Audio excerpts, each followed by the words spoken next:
watch Survivor, and when the show ends, you really want to talk about it with like-minded friends. It might be hard to find some, but don't you shed a tear. Check out the Purple Rock Podcast, and this is what you'll hear. John will make some dumb jokes, and he likes to yell and curse, and if they're not available, the backup hosts are so much worse. Spend the whole time being jerks, telling you you're wrong, and so we got this other jerk to sing you our theme song. It's the Purple Rock Survivor Podcast. Hello, and welcome to the Purple Rock Survivor Podcast. I'm your host, Andy, and with me this week is Matt. Matt, I have not talked to you at all this season. How you been, man? I'm good. It's good to see you, Andy. It's been a while. Yeah, I mean, you can see me, but no one else, because I now realize I have to go dark. You know, it's hard to live like this with the recognition everywhere and such. Yes.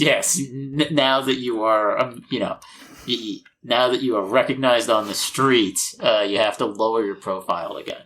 Much like Survivor players try to do after the merge. Yeah. Wow. That was chef's kiss right there. I was going to say, at first I was like, Survivor players absolutely do not try to lower their profile. They'll, pay to have their posts show up higher in the algorithm. But yes, on the island, this is the time to lower your profile, because if you are considered to be a big threat, you'll be voted up. So you haven't been on the podcast since, I think, the second or third week or so? The last time I wasn't around? That's right, I think. So I figured a good place to start, so we can get a baseline for discussion, is kind of where you're at on the season so far. And I'm actually curious, because a couple weeks ago, you told me that you were a certain place on the season, and I wonder if it's changed at all. So, I was pretty high. I enjoyed the pre-merge, like I think you guys did. I like what we're getting in terms of characters, and I liked a lot of the stories that we're developing. And then the two episodes after... Well, I guess they're not the two... I guess one of them wasn't the merge episode. The two false start merge episodes, as I will term them, the two non-full vote ones, I really didn't enjoy. And it kind of really took me out of the momentum of the season. And then last week, when we finally got the first full vote of everyone participating, I had trouble kind of feeling as excited as I think I should have about what was objectively fairly entertaining vote. And I think it was because it had just come after these two episodes that were very deflating. It's, this was the type of vote I was looking for after that pre-merge when everyone got on one beach together, and we didn't get that. And just kind of the delay in it kind of lessened my enjoyment of the season. This week, I'm totally back on board. This is the type of chaos and strategizing and everything that I am here for, and I'm back on board. I'm enjoying the season again. So yeah. So I had a thought about that, because I was wondering if that's where you'd go, because you had shared earlier that, the fuckery of those 2 weeks was just kind of took you out on the season. And last week on the podcast, and I don't know if you listen when you're not here, I did kind of discuss this, we all just need to mentally treat those weeks like they weren't a merge, because they weren't, right? And now we're here merging at 10 or out at 9. It's like that, it all feels fine from that perspective. That's one thing, because I enjoyed this episode. I'll say it from there. I wonder if we had started with a true merge at, I guess, 12 is when they were all together. Yeah. Would we have already kind of, would this season already be in, a place where, this one wouldn't be as interesting, because, the battle lines that we've gotten over the past two would be already drawn?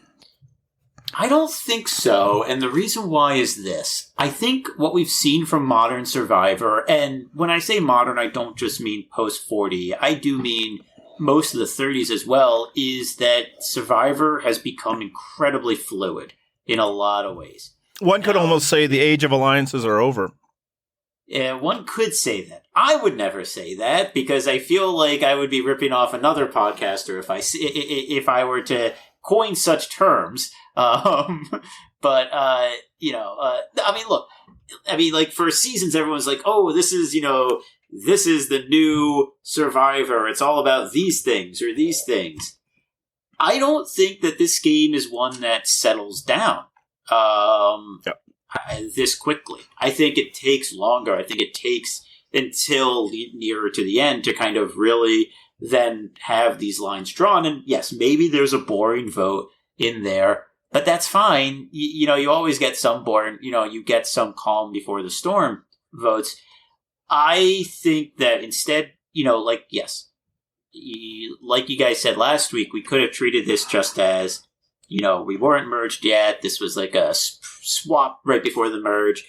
But the problem was that everyone's together and they want to treat this as a merge. So all the discussion is treating the voting as if it was a merge vote.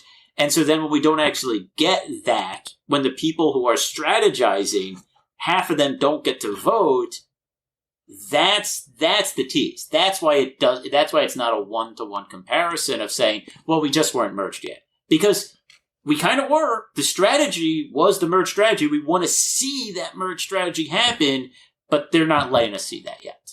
Yeah, I mean, ultimately, I do agree that was just stupid, and it would be nice if they stopped doing that. But yeah, I think going forward, it could just be like, I don't think it was a season-ruining thing. I think this last two episodes both prove it. And yeah, I also don't know. I was kind of, sometimes I just like to look on the bright side. That's what people say about me, Matt. I am the optimist. It's just like... that is true. But like what we got this episode, we had 3 groups of 3. That's kind of fun and unique and led to a lot of the dynamics that were in play. And I don't believe that would have been the case if we would have had just a traditional merge. It might have been, though. They might have taken out like one of the Sokas. In the same tribal they took out Matt. Here's the thing. They might have taken out Frannie or Matt anyway. That's the one thing, like the false merge, like the not yet merge, the mergatory. That didn't bother me, other than the fact that I just don't enjoy that structure that they've introduced in the past 4. But I always felt like Josh was the guy that would be going there anyway, so it didn't. That one didn't seem like the interruption. The Matt one did, but they had at least people had been talking about like we need to break Matt and Frannie up. So it's possible that in the end we're kind of where everything would have been going in the first place. Yeah, and I think that is, as you said, very possible. I think this is also a group that is very aware of how many people each surviving tribe has. So I think even if it wasn't these specific people, though I agree, I think Josh was the guy no matter what. I think we might have gotten to the same numbers by this point. Yeah. One way or the other. So since it is like 3 groups of 3... what we get in the past 2 episodes, and especially this one, is the 3 Stooges, the Tika members. They are the decision makers. They're the king makers on this. And so they are the people we have to wonder about, did they make the right decision? Because, Ratu's decision and Soka's decision is pretty straightforward. There is some else going on in Soka, and we'll get to that. But as it ends up going out is, the Tika members decide to team up with Soka to take out Kane. Do you think that was in their best interest, or should they have gone with Ratu and taken out Danny? So here's the thing, and you guys have talked about this, and I haven't in a long time because I haven't been here. You guys have talked about how Kane is unmemorable, how he isn't a threat, how Danny has actually played a decent game a lot of the time, except when he was throwing out that one, reward, which makes this 100% the right choice to take out Kane. It was not even a question. You take out Kane, and the reason why is because then you can turn around and everyone will be focused on Danny next week. They won't focus on you. Yeah, and I think the other thing at play here is Lauren's extra vote. And I know sometimes it's laughable to get like, oh, she's so dangerous because she has an extra vote. But if your goal for the Tika 3 is to find an equilibrium where and then to get to a place where you're there, then it's the votes that matter. So, leaving Ratu with 4 votes to your 3 is wrong. So you still need to take out one more Ratu. And, does it need to be Kane? I don't know. But apparently, there are reasons. I personally would have thought Lauren is actually more threatening than Kane, but sure. This is what they do at the middle part of the game. We just target men, and there's no hashtags or anything about that because there shouldn't be. There's no such thing as misandry. But it has been. I thought you said you weren't going to poke this bear. Apparently, I am, but I'm putting a hat on it or whatever. It has been 4 guys in a row voted out, which is not uncommon. I mean, I bet 4 guys in a row is uncommon, but people that look like Kane and Brandon getting voted out now is the tale as old as time in the way the Survivor is played. But anyway, I think it was very obvious for Tika what to do here. The only thing that was funny about it was, it basically just boiled down to Yam Yam and Caroline fighting over like which spite vote they want to go for. And I love that for them. Which I loved. Yeah. It's so great. It's perfectly in tune with them. And it's also funny because it kind of gives them cover that maybe they aren't as closely working together as they actually are if they're, trying to pull everyone to different people. But it's also just like, no, I don't like this person because of this totally random reason. I don't like this person for this totally random reason. It doesn't matter. No, and I wonder, like, as Yam Yam's presenting that, I don't know how much Carson wanted to get rid of Kane. And I think that's probably why he was also working with Caroline on that idea. But in the end, you can go after Soka next, Now it does get dangerous. They don't get to pretend anymore. But you don't have to pick up that many people, right? So, and again, like you said, Danny is an obvious target. Now, he could be immune next, but he's not going to go on that long an immunity run. Those don't exist. Except for Frannie, maybe. Again, I wouldn't be surprised if she won another, or maybe even 2. But no, nobody just beasts it anymore. The challenges are far too random. It's like, I am so prepared to like stand here on one leg in the middle of a monsoon. Nah, it's random. So I mean, you can't wait too long to get rid of somebody who could potentially win challenges and also win a jury vote. But you can wait a bit. Again, it's only 9. Yeah, that's the kind of thing.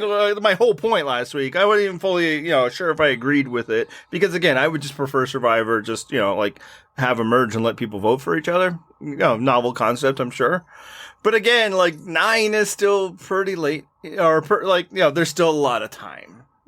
Yes. But what do they do now? I think Tika now is going to try to flip out and get Danny out next time. Like, I think that's, and then the really dangerous vote then is at 7 when there's 3 of them and 4 of everyone else. And they just have to hope that the 4 of everyone else can't actually ally. So maybe the move isn't to do Danny. Maybe the move is to do Frannie and leave Danny as a big target for the week after that. Because I think, one of the reasons why I was so in support of going after Kane is you want there to be a target out there that is bigger than any of you 3, so that you can rally people around voting for that person. And I think as long as there is that person, your 3-person alliance is doing great. And I think you want to, you'll want to weaken the Danny Frannie group and and then you just kind of keep going from there, and I think that works out. But what I was going to say was the other reason for Tika is because everyone thought there was also for Tika to target who they did was because everyone thought there was an idol there. There wasn't, but everyone thought there was, and so they're trying to do 2 things. They're trying to flush an idol. They're trying to get rid of these extra votes. There was a lot of benefits in this move, and for Tika, even if it backfires somehow, it's not going to backfire on them. No one's targeting Yam Yam, Caroline, or Carson this vote. So, however it works out, you're gonna get through, and then people are still gonna want to work with you next week. What's interesting is that next week they probably still treat Jamie as though she has an idol, and what's great is it's no less true next week than it was this week, right? Unless she comes out and says that Kane left with my idol, or if, Lauren spills that news, they are unaware that Kane left with something that was not an idol. So, Jamie might be able to progress that way. And that almost makes me think that maybe, again, I think Lauren probably would have been a better target because Carson could probably bring Kane over. I don't know. We've seen the way Lauren and Caroline work together, which is you should want to work with us. That'd be a good deal for you. And then Jamie's closer to Heidi, so I think the move to take out a Ratu was the right one. And I see your response is like getting rid of Kane in some ways, just kind of removing one less appealing finals target for people. Because, especially if you're Caroline and Yam Yam, you want to be everybody's, finals target. That's right. But, yeah, that is the one worry. Just because I next week is going to be hard. Now, that's not a reason to not do something. Sometimes you got to do the move when it's ready, and then you work on the next one. But it's just like a case where it's not unforeseen that Ratu now will know that the Tika people were lying to them.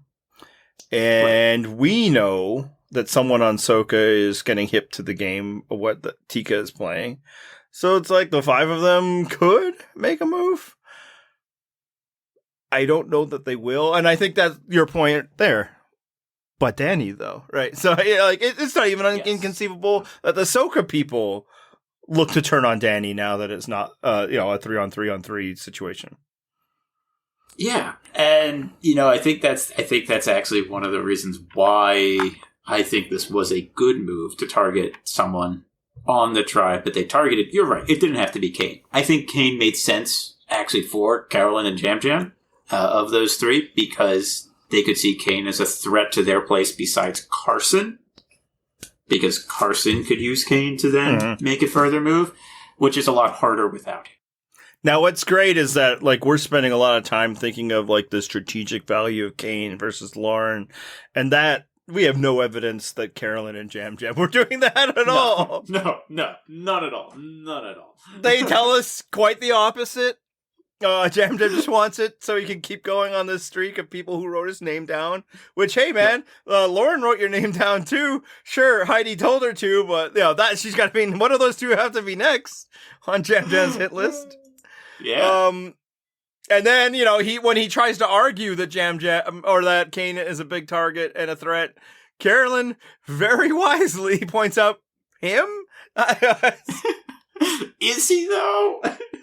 And in fact, if you're looking there, Danny probably is a bigger threat. He did a disabling move. He has, been runners up in challenges. But of course, her wanting to do it was because she had to sit through that bullshit lunch. And I support it. I'm looking forward to the time that Caroline takes out Danny. But I think, so at this point, I almost wonder if Carson was the one who's like, yeah, we probably should take out a Ratu still. And not even I understand you both have your very personal reasons, but let's do this one now and that one next. The show hasn't done a great job of showing it. But I do think that Carson is kind of the glue that holds those 2 together. Because we saw when it was just the 2 of them, they were not holding together. And they could barely stand to be around each other, except when they hated someone else more. Carson, I think, is able to mediate between the 2 of them. Now, I don't think it shows that, because I don't think Carson's winning. I think one of them, I think Yam Yam or Caroline are going to win. And I think Carson's going out at 4 or something. But I do think he's serving a vital, mediator role between the 2 of them. I also, but he's just very not dynamic. So I'm happy with them not showing him more. I think Carson is doing really well. Every week, I'm like, but he's doing good, though? I think he really is, and the show keeps telling us that, and I just hope that it doesn't matter. And there's nothing even that wrong with the guy. He's just not Caroline or Yam Yam. Exactly.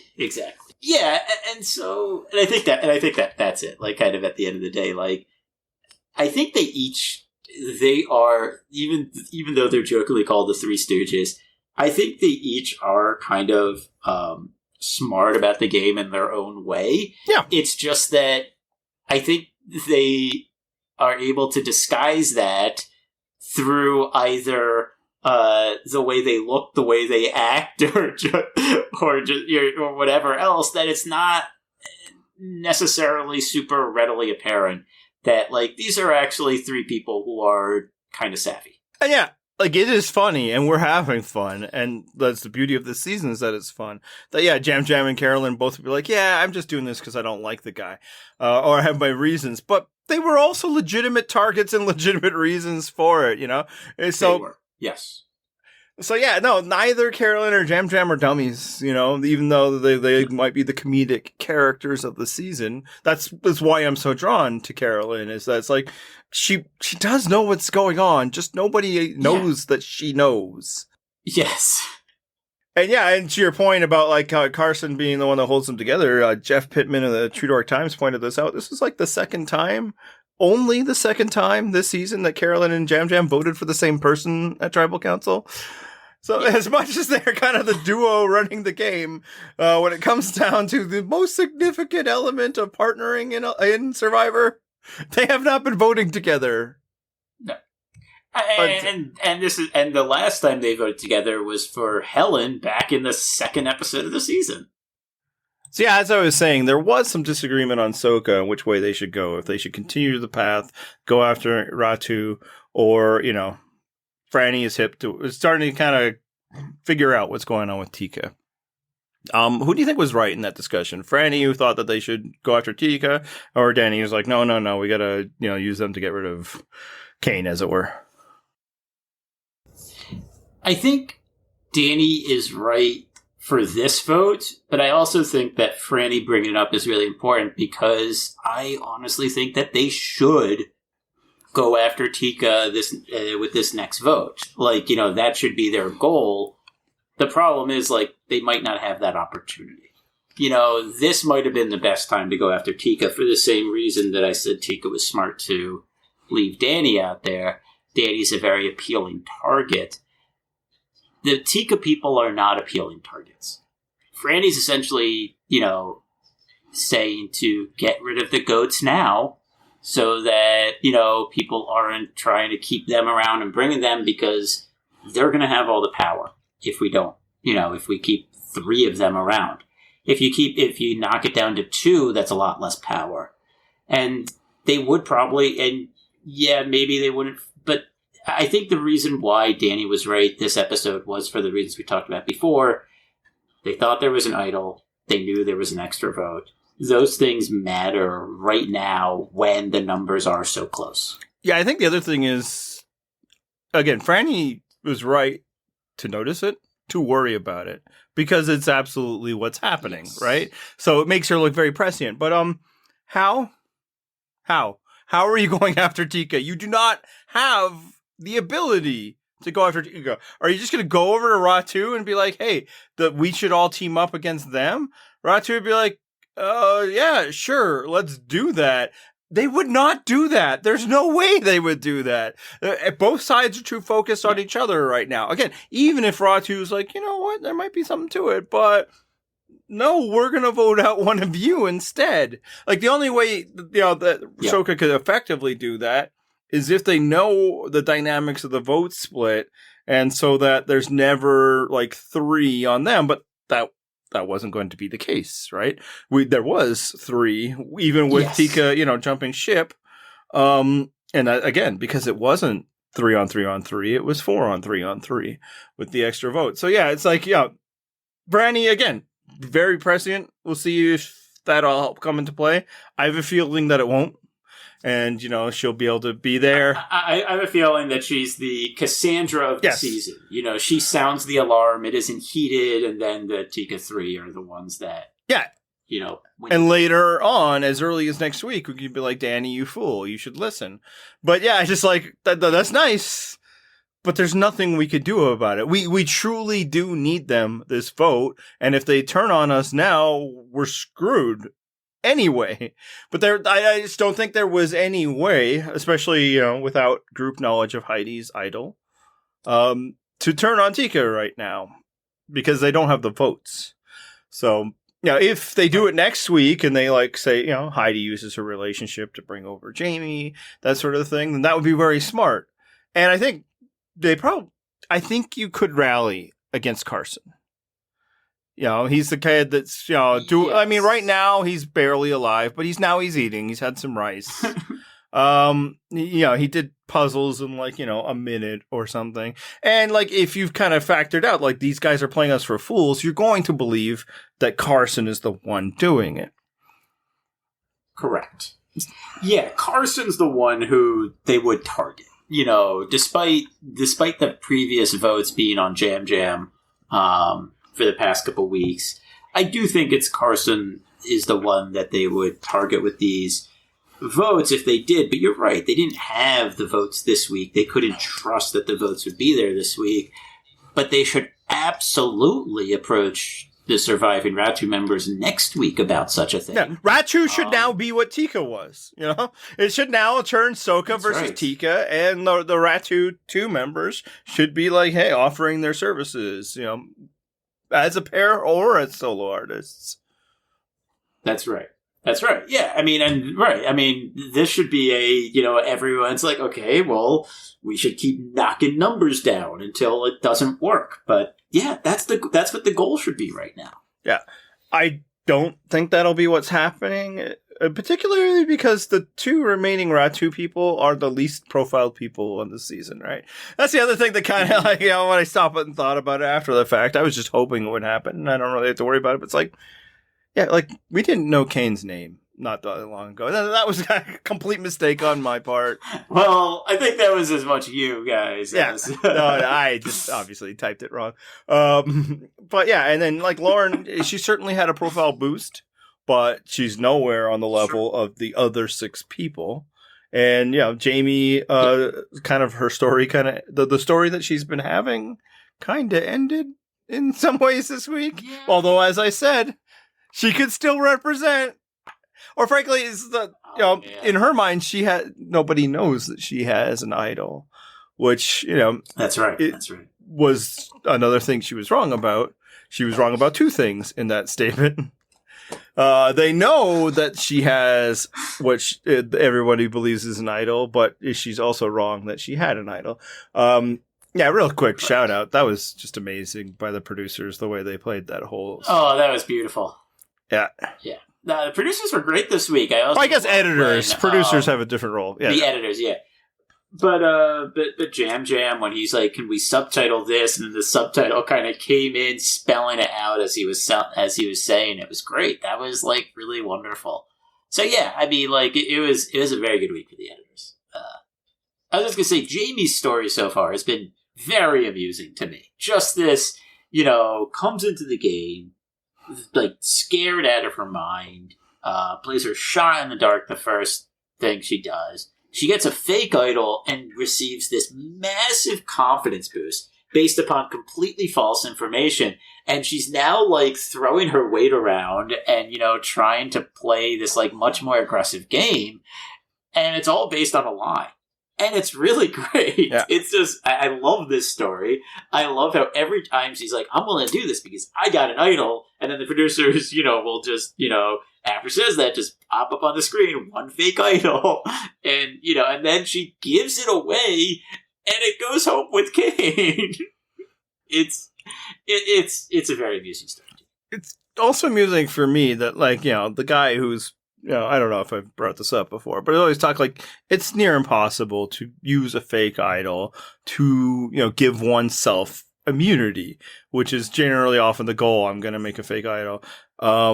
It's amusing that she was kind of granted the immunity and respect afforded for having an idol because somebody else gave her a fake idol.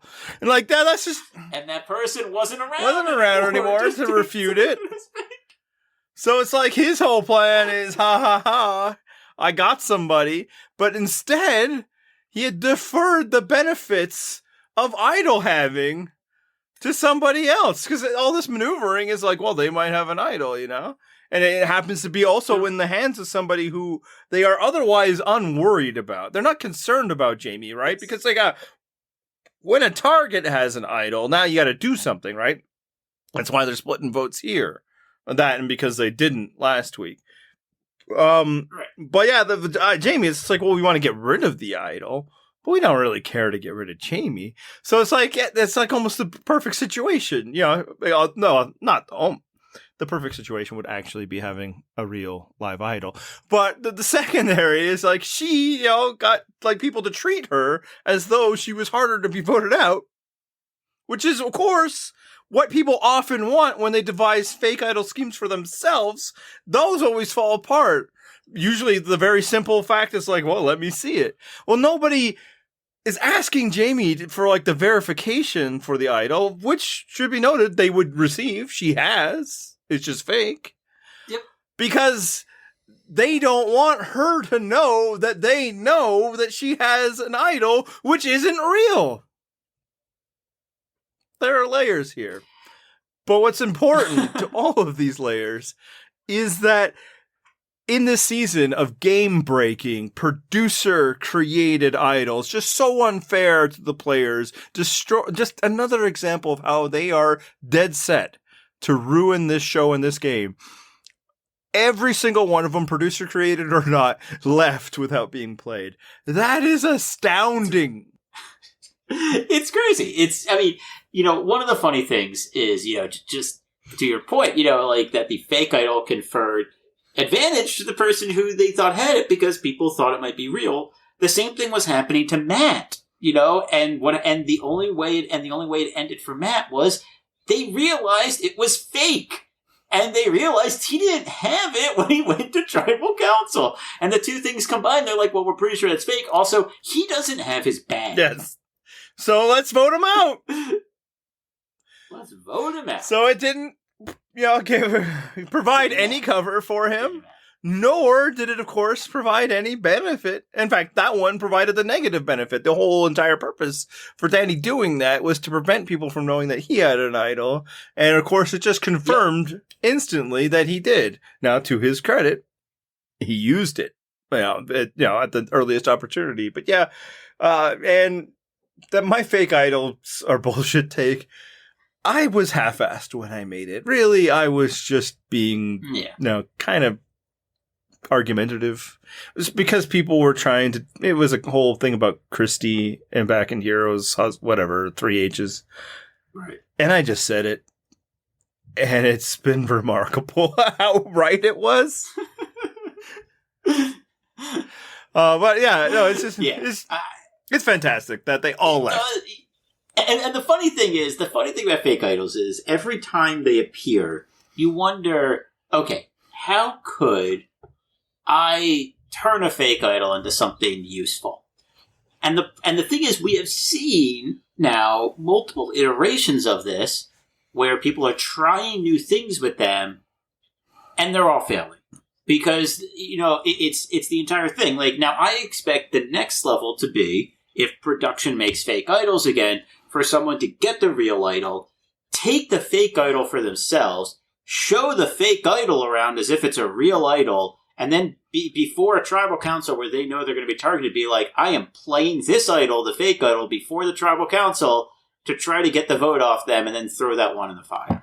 And then everyone's like, oh, but now he doesn't have an idol. So maybe that could work, but I'm sure that'll blow up in some way too. Because they don't work. Yeah, work. Dom had a real idol, and his crazy plan was to create a fake one to represent that he had two, or maybe people questioned that he had a real one, and all that. And then what happened is he had to sell that fake so hard that he alienated future jurors and lost by a vote. Like, it's again, the fake idol, the birth of the fake idol was Yam Man finding the idol and being like, hey, it would be really funny if somebody found something fake.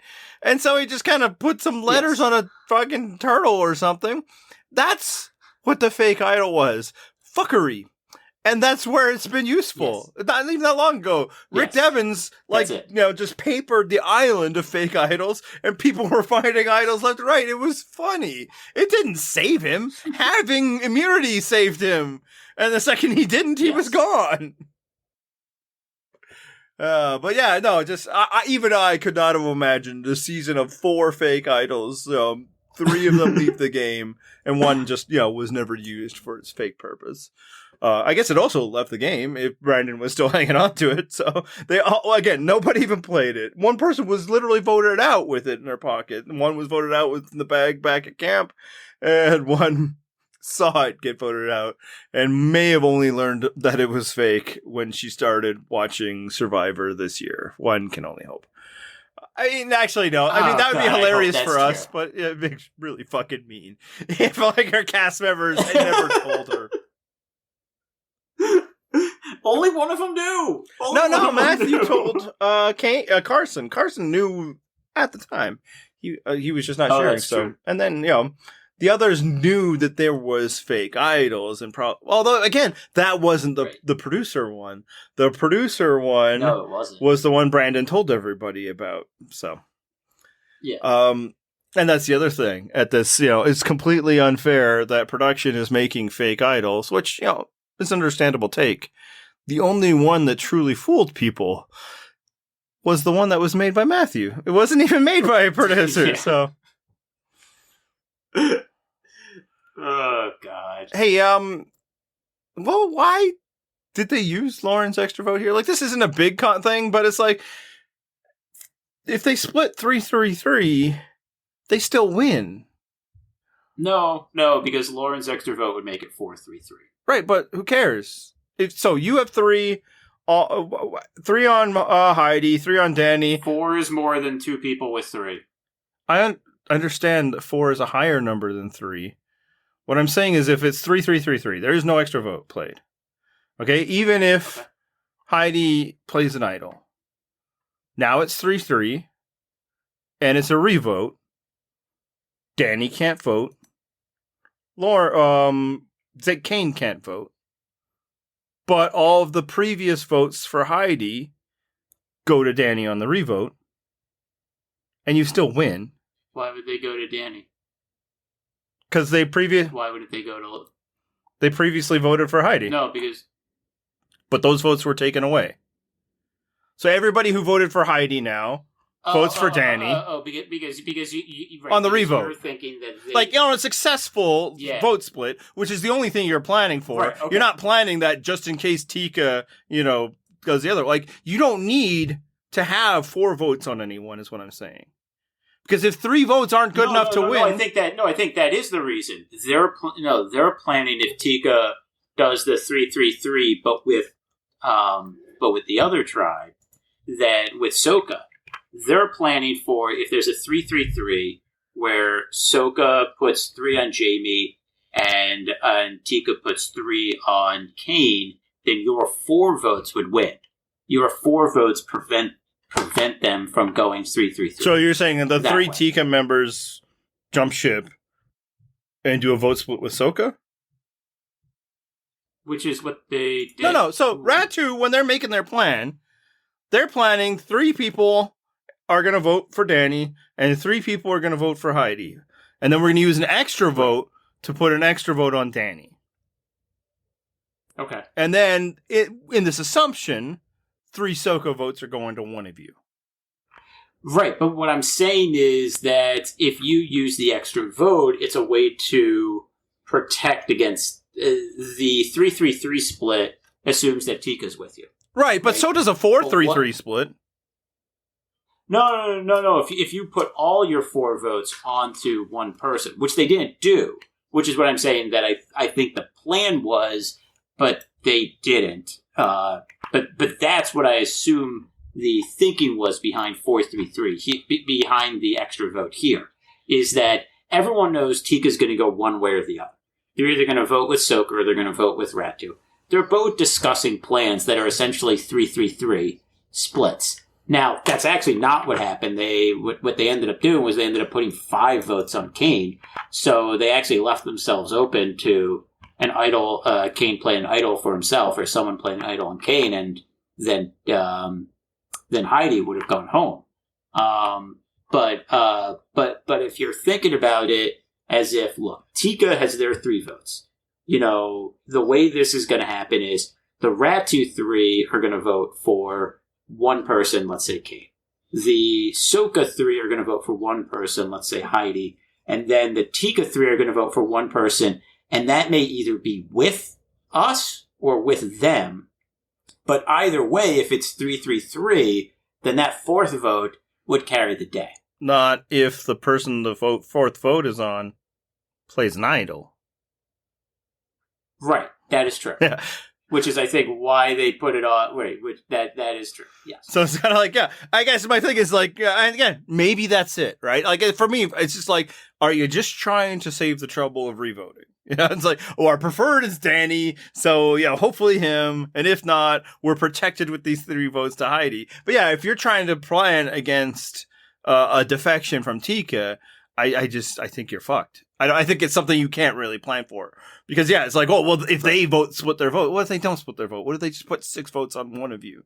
Or, yeah. Which is essentially what they did. They put 5 votes on Kane. The vote split they did made no material difference. Yeah. That was not a vote split that would actually have saved anyone, if Kane had played an idol. I don't actually get why there was that one random vote for Jamie. Yeah. I don't understand that. That's the vote I really don't understand.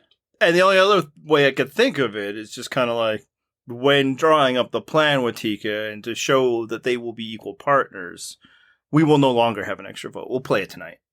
That would make some sense. It's like, I'm going to burn it. Yes. But yeah, it's just like, I didn't understand what the value of is like having a 4-3-3 when... I think it's only an edge case. Yeah, I think you're right. I think it's only protected against an edge case.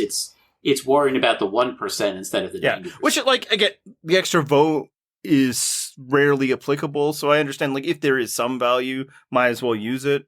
That said, Sure. It would probably be nice for Jamie and Lauren to have one more vote coming in the next week. Although, again, if they had 3 votes, then maybe Tika is like, all right, well, now I got to vote for one of you again. So, like, it's fine. It's just literally when I was doing it, it's like, but why, though? Like, who cares? Like, either the vote split works or it doesn't. Like, again, like, as much as we can criticize results from last week, they should have split the votes and Brandon wouldn't have gone home because that's what would happen. Yeah. Splitting votes leads to opportunity all the time, right? Which, again, if you... we see what happens when you rely on a vote split with an uneasy alliance. It's easy to bust up. Yeah. Do you think that that they thought that Lauren would be the target or Jamie would be the target and not Kane? Because they gave what they thought was an idol to Kane. They gave the extra vote to Jamie. So I think they were thinking that, they weren't the target. Like, they wouldn't be going home with those. I almost wonder if they didn't think about the going home part and they were solely worried about the knowledge is power part. Well, Kane did. Kane thought that if Jamie went home, he'd keep the idol. And he's excited about that. Again, He was. I think what people might say, it's like an idol that people find, they will believe. And that makes complete sense if you make it idol-like and wrap it in the idol thing, and they find it, why should they not?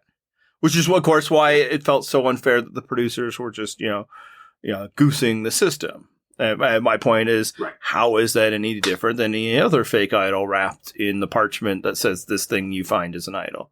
But the problem is, and that's why, like, when people used to say that, well, that's the way, and look at what happened with Jane. It's like, yeah, again, if the person going home that night is the person that finds it, then maybe they stop looking for an idol. Like, that's a pretty specious, advantage. What if they actually find the idol before they find your fake idol, And we saw it. That's exactly what happened, and people believed it. Kane believes now he might have, newfound ownership if Jamie is the target.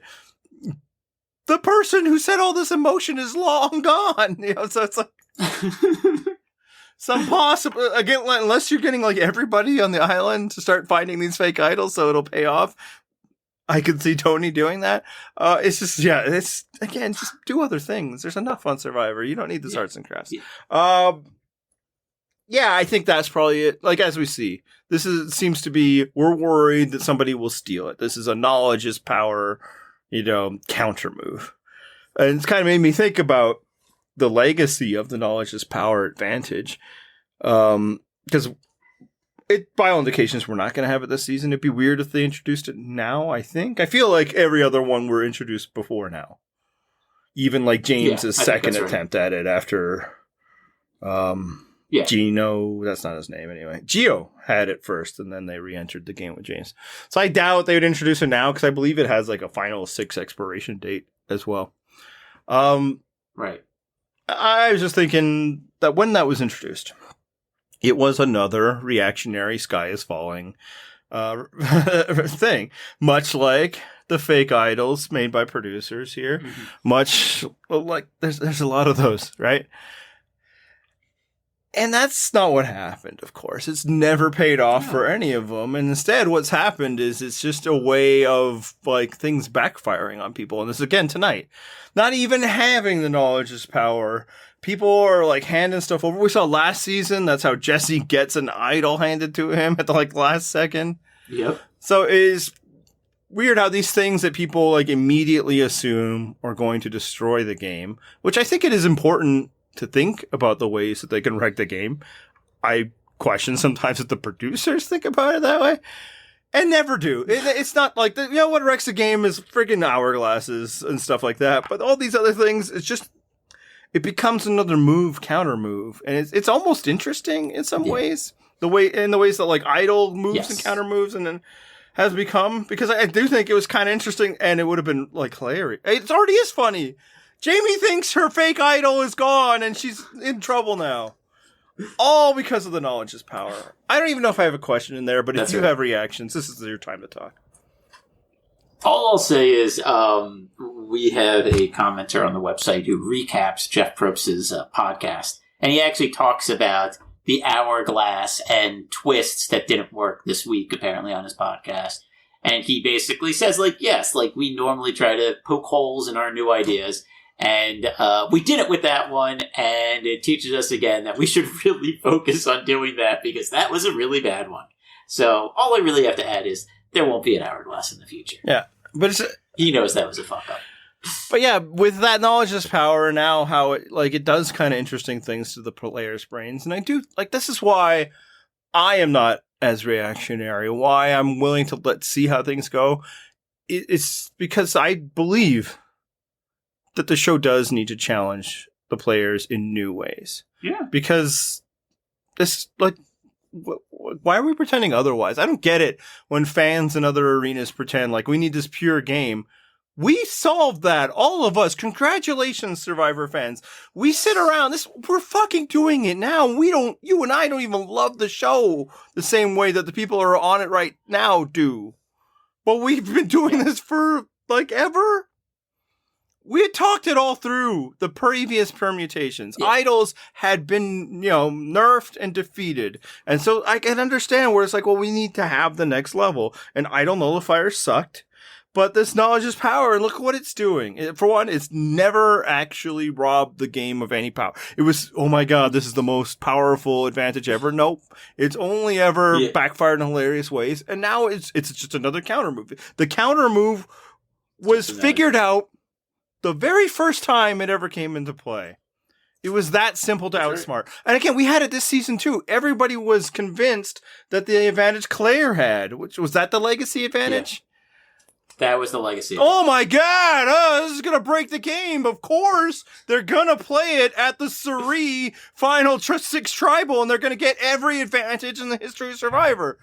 Unplayed, like a fake idol. Unplayed. Yep. You don't need to act like everything is game breaking. It's not. Unless it is. Sometimes it is, and let's wait for that to happen. What I actually really like is when you have a number of different advantages, and you have all of this, like, varied advantages, and you have people who are big fans of the show and who keep watching the show, you don't have to have the advantage on the season for people to take that into account.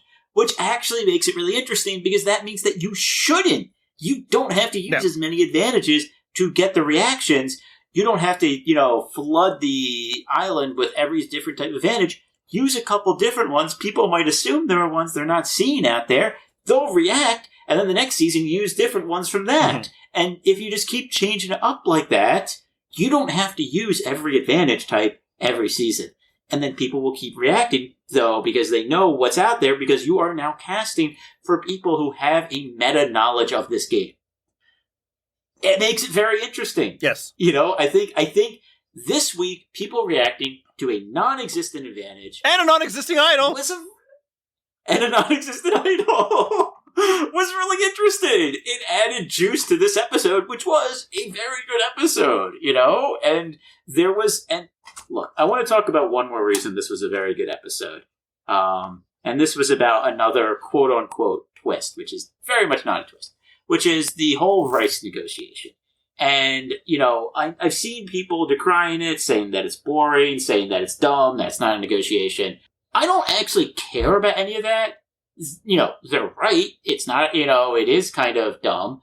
What this episode has taught me about this whole thing is that they need to give these people fucking rice. Yeah. Because when they feed them, they play a more interesting game. When people are eating, and they said it this episode, their brains work better. And Probst is all, well, we want to make it harder for them. We want to starve them to a certain point and then give them rice so that then they can, so that they can be replenished. Why do you want them to starve? It's a worse game. We've seen this in other seasons. We've seen this going back as far as Africa, when people were just laying in the shelter because they were starving and there was no place safe to go, and that game sucked. And and that's the thing. Stop starving them.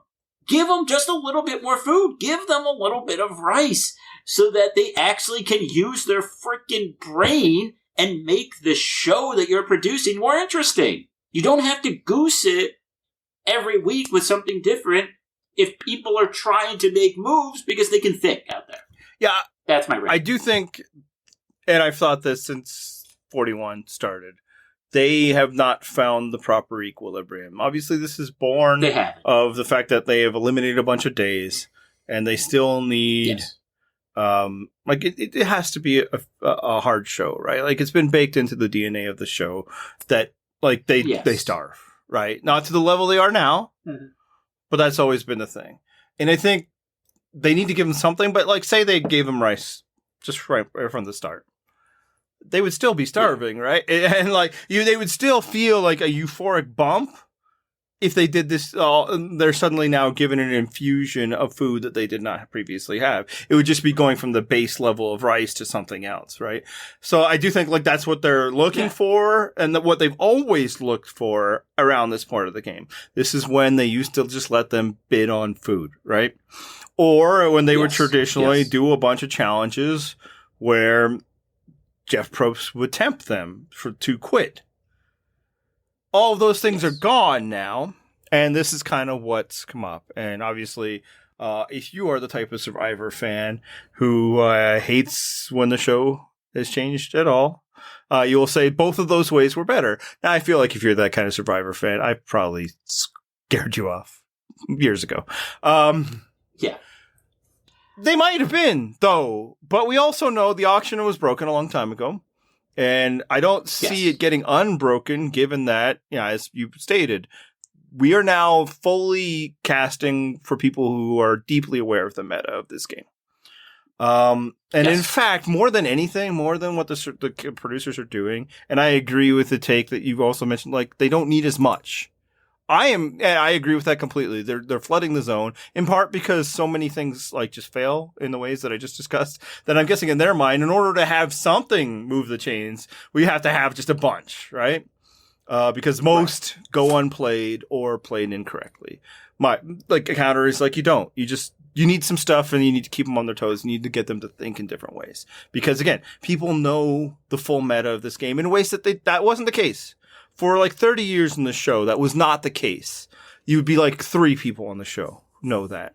But that's not the way they cast anymore. And if people like that they cast people familiar with the ins and outs of this game, with fans of this game, and it seems to be the general consensus is people do, then they need to change the game. They absolutely do. You're not going to convince me otherwise with any kind of traditional takes. Getting back to, so the auction failed, and it's not... I actually have thought of a way that they could better balance this, like, starvation, non-starvation. I think if you want to kind of maximize the points at which people are kind of feeling the elements the most, I think the 2 times you want them to feel it the most are the end of the pre-merge and the end of the game. Yeah. right? Yeah, that's the times when you want people to really kind of feel that. Give them rice at the merge. Don't give them merge fees, give them rice. Yeah. But except they have to earn it, That is dumb. And look, make rice a reward early in the tribe stage, right?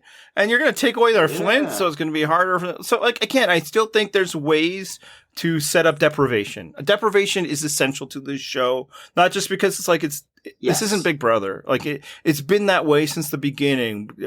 America was fascinated by the idea that these people are going to be eating rats and bugs and all of that. That's why we turned it in. But also, without it, it's just not hard enough mentally. It becomes the Survivor ORG. Is that those things come?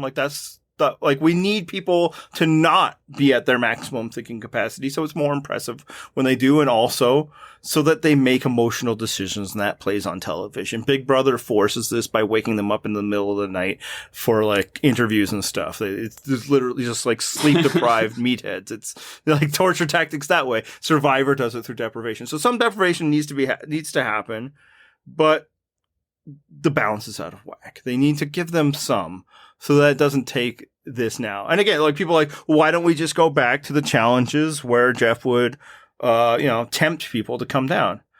Again, it's factored into the new kind of game. Challenges don't last that long. They're by design. That's right. And they can't. Yeah. They can't last that long because we've lopped 12 days off the schedule. Community Challenge and Tribal Council happen on the same day. So community challenge cannot last 8 hours. So if the community challenge is only lasting 5 to 60 minutes, how are you tempting anybody to step down?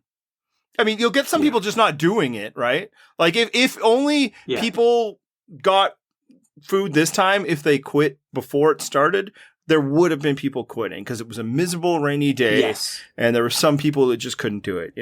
I'm not going to accept the fiction that Jeff took 9 people that really wanted to compete and forced it through this shitty twist. Carson, in no way, shape, or form wanted to do that. And if you come back at me, it's he said he did. That was a bullshit lie he was saying to somebody in order to hope that they would say what he was thinking. I don't want to do it either. Oh, no, I really want to do it, but I don't know if I can.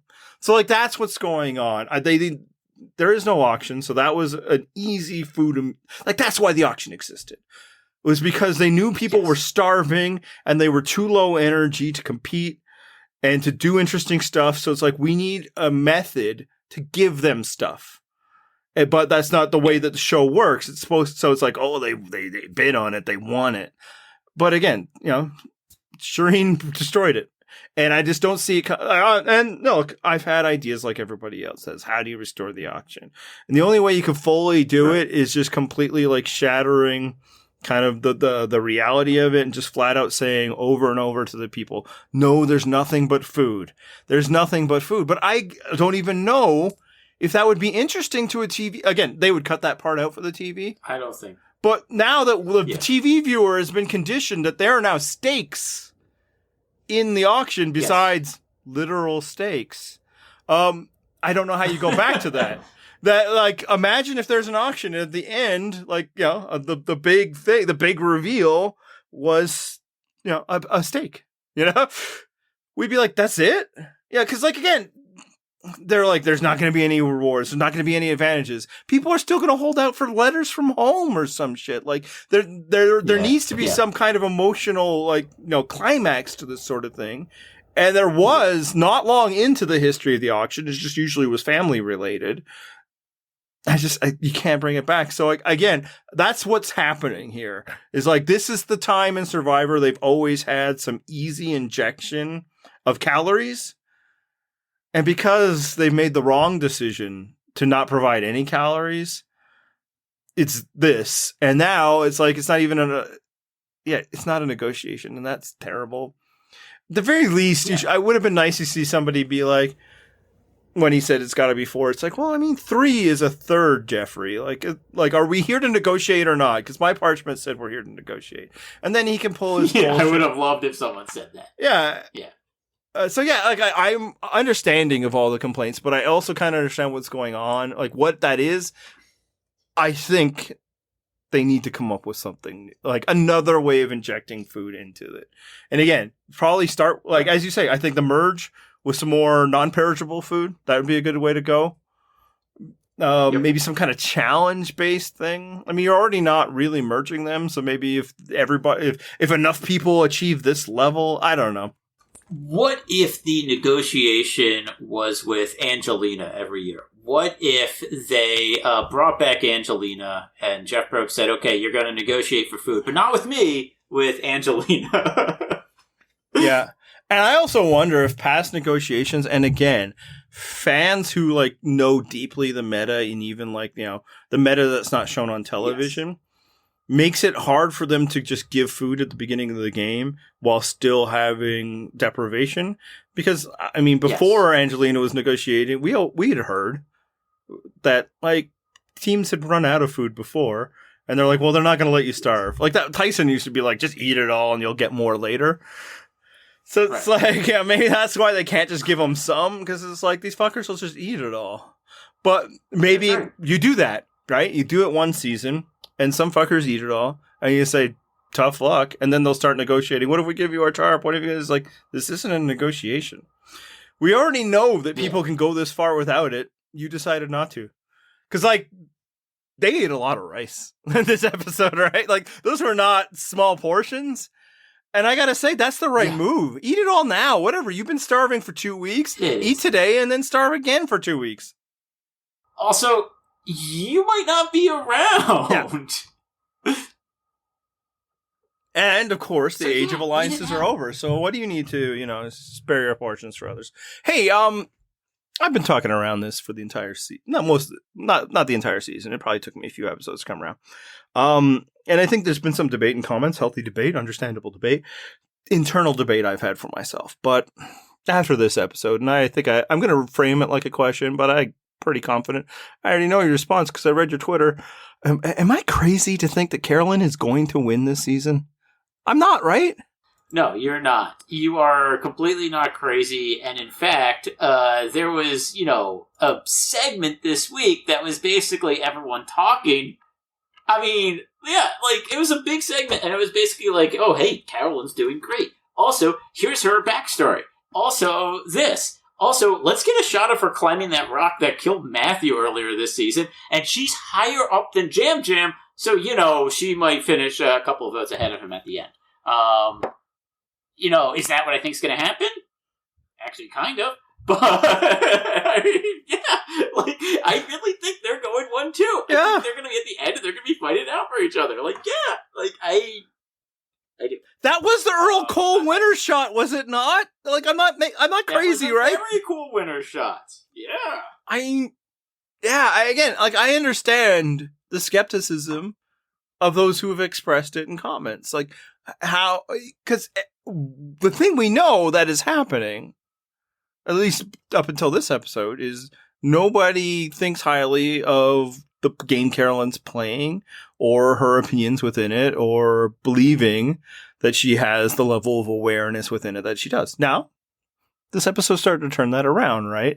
People start talking, and then we get people, at least I know Frannie, was there someone else in that segment, you know, basically talking about how great Caroline is? Yeah. I mean, so again, I understand the skepticism. Would a jury do that? But I just think so. I think there will be a moment in which the lights come on for everyone. And I think maybe it'll start before Final Tribal Council. That idol, I think, will come into play at some point. I don't believe that she will be immune all throughout the end game. So to not have to play it at some point, right? I think the thing is, with the way this is shaking out, with the way I expect this to shake out, I think that what's going to happen is, and what is already kind of happening is, at the end of the game, Tika is going to have been perceived as the one that has controlled the votes. And I don't think Carson's going to be there in the final three. So they're going to look, and so I think they're going to then have to reevaluate Caroline and Jam Jam. And I think, and that's why I think they both have a really good shot. Because I think they're going to get there, and they're going to be sitting next to someone who will try to play like an underdog story, but I don't think it's going to stand up to theirs. And I think they're going to be like, hey, we played the middle with Carson the entire time, and Carson's not here, but we are, and we were a part of those decisions. And like, I think that's going to earn them a lot of credit, and Caroline has the idol, and that may be the tiebreaker there. Yeah. So yeah. What if she idols out Jam Jam? Oh, that would be freaking hilarious. That'd be amazing. Yeah, and again, like, I don't think the votes are coming for her in that moment. Maybe they're coming for Carson or something. No. And she's decided, like, this is the time to get rid of Jam Jam so that people just don't think that she's, Jam Jam's little buddy. Or again, maybe he pisses her off that day. Which is completely believable that would happen. He, like everybody else in this season, tends to be dismissive of her, ability. Yeah.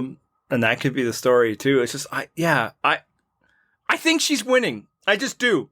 I think until now, I thought that she could win.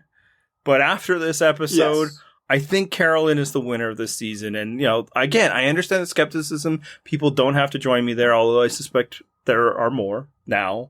My question is just like, think of how you felt other times when, like, the character of the season won. You might have not believed it was going to happen then either, because you've been conditioned to believe that this yes. person is there to serve the entertainment role, the comedic role, or whatever. There to, I don't know, OTT is what it is. I don't know. Right. But when that person wins, how different is it from the big character? Again, if a big character's the winner, they're going to be a big character anyway, right? So that's right. Yes. Yeah, no, after this episode, again, that scene ends where everybody's just talking about how great Caroline is, and her conquering the mountain. I'm like, okay, so she won, and I'm ready to see how it happens. In fact, maybe the only person in the way is Heidi. Again, I asked this a lot last week, and it was a lot in the moment. This week, I'm more convinced, like, Heidi is doing really well, isn't she? Like, I'm not crazy for thinking that, right? No, you're not. And not just because she found an idol. Admit, yeah. No, she's been very in touch with the game. She definitely seems to have alliances. She's the least visible member of that tribe. Yeah, and she got votes, but that's because Frannie was immune, so yeah. Right, exactly. And they thought, and they didn't want to go right at Danny yet. I think that will change. I think, and when, I think Danny and Frannie are more likely to go out before she is. And, I think she could be in a strong spot. I think she's going to get pretty deep into this game. I think it's just a matter then of, like, selling moves. Yeah.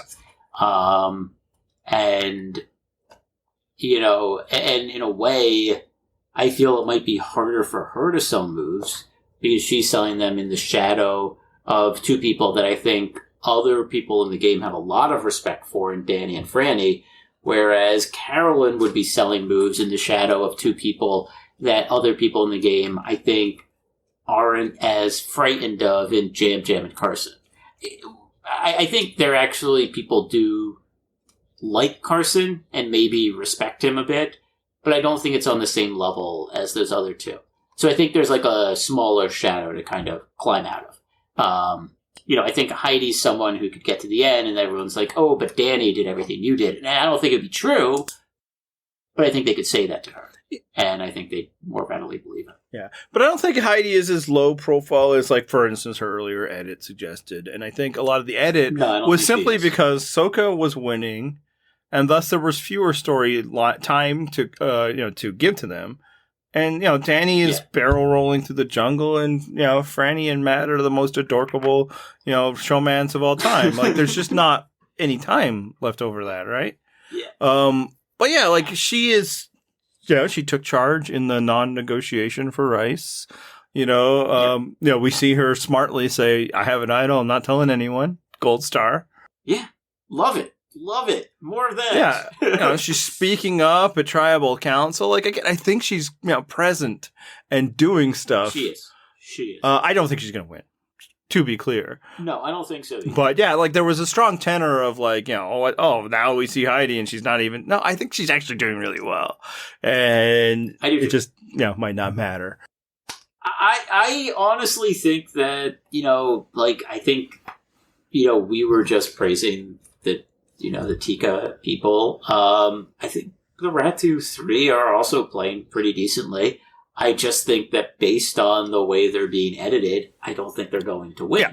I think Frannie's playing a good game. I think Danny's, playing that really aggressive game, but I think he's doing it pretty well. And we just talked about Heidi. Like, I think these are three people who, have enough of a bond, are working well together. I think but they all kind of have their individualistic games. Yeah, I think they're playing pretty well. I just think that it's going to shake out to where they're going to be targets and they're going to be cut down. I'm not even sure anybody's playing a bad game. Like the worst at this point would be, what's Jamie without her idol placebo like? But yeah, right. And like there's still time, obviously. Like somebody's going to make big mistakes, and also probably made to look dumber than they are as the result of what happens to them. But and I can't criticize anybody at this point, and that maybe more than anything is a symbol of like, yeah, this is a pretty solid season so far. This was certainly not true at this point last season. Do you think we're going to get a big search for the replacement idol to Jamie's fake idol next week? Maybe just a small one, like Jamie. That's what she's got to do. And you know what? I will do a full 180 if somebody plants a fake idol for her to find, and I'll just be like, perfect. That was the best use of your time.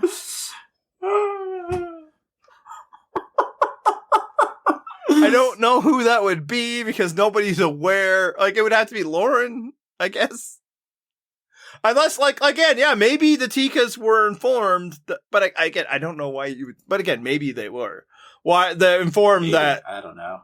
It was given to Kane. Again, that would seem to kind of work against the entire idea of the subterfuge to counterattack a possible knowledge is power advantage. But that would be amazing if somebody. That would be really good. That'd be really good. Now that's what I want more than anything. Me too. We have our checklist for next week. All right. Anything else for this week? I think that's it. Okay. Well, you can share your thoughts and opinions on this and almost anything, really, on our website at purplerockpodcast.com. You can follow the show on the Horrible Hell site of social media at Purple Rock Pod. I am at Purple Rock Andy, and you are... Purple Rock Matt. We are not yet on Blue Sky, so don't bother following us there. We'll wait until it's, actually a hopping place. It's not like I was an early adopter of Twitter. I waited a bit. Earlier than others, probably, much like this podcast, if I looked at when I joined, I'd be like, oh my God, I've been here this long. I guess probably longer than this podcast now that I'm thinking about it, but yes. Yep. All right, subscribe and all that stuff, and let's hit the theme music. This is the copyright-free outro to the Purple Rock Survivor podcast.